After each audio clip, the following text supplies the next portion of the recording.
Salut tout le monde, c'est Yayou, j'espère vraiment que vous allez tous bien car écoutez, moi j'ai la pêche la patate, comme d'habitude. Aujourd'hui nous regarderons de plus près les détails concernant le musée et une partie de l'encyclopédie se trouvant sur le Nook Phone.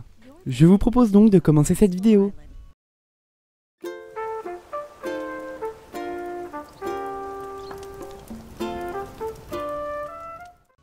Animal Crossing est un jeu où l'exploration est une activité importante, surtout lorsqu'il s'agit de compléter le musée avec différentes créatures. Jusque-là, pour retrouver les nouveaux poissons et les insectes, nous utilisions généralement notre encyclopédie, tout y était décrit. Bien sûr, New Horizons n'est pas différent grâce à une application disponible via le Nook Phone. Cette application est comme nos anciennes encyclopédies. Elle enregistre chaque poisson ou insecte que l'on peut rencontrer sur l'île. Également, nous pouvons remarquer l'absence d'une catégorie présente dans New Leaf, les mammifères marins. Où sont-ils passés? Ils seront peut-être dispo via une future mise à jour. Grâce à cette application, nous pouvons voir qu'il y aura au moins 55 poissons à collecter. J'ai bien dit au moins car je pense qu'il y en aura beaucoup plus. De plus, une fonctionnalité qui pourra réellement nous aider, le tampon du musée. En effet, en s'attardant plus sur la page d'information de l'insecte, nous pouvons voir si celui-ci est donné ou non auprès du musée. Comme vous devriez le savoir, à notre arrivée, l'île sera quasiment déserte. Il n'y aura donc pas de musée pendant un bon moment. On peut donc se poser une question. Où donner nos poissons et insectes pendant tout ce temps? Eh bien c'est à Tom Nook. En effet, cela a été annoncé par Nintendo.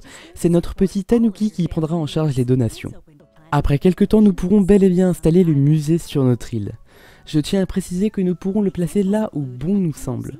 Une fois construit, c'est à Thibaut qu'il faudra faire les donations. Revenons-en en fait. En effet, aucune catégorie n'est visible concernant les créatures des fonds marins. On peut donc penser qu'on ne pourra pas nager. Cependant, cela me semble impossible. En effet, nous sommes sur une île, il est donc impératif pour nous de nager. Nintendo a précisé qu'il y aura des mises à jour gratuites. On peut donc penser que cette fonctionnalité arrivera durant les périodes estivales. Concernant l'intérieur du musée, je le trouve magnifique et beaucoup plus réaliste. Malgré la disproportionnalité, car il paraît plus petit que New Leaf de l'extérieur mais beaucoup plus grand de l'intérieur, il semblerait que les fossiles seront au sous-sol. Cela est visible grâce à cet indice. De plus, l'exposition concernant les fossiles semble beaucoup plus réaliste. C'est ouf. Il en est de même pour les insectes et les poissons. L'espace est juste magnifique, c'est waouh, je suis bouche bée, c'est vraiment super beau, c'est magnifique, ça fait pas, je sais pas comment vous dire, ça fait pas artificiel comme dans New Leaf, là ça fait vraiment très réaliste, vraiment c'est magnifique, j'adore.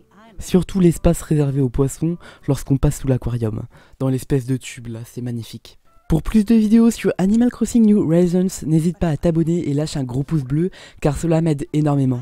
C'était Yayou, je vous fais plein de gros bisous, bye bye.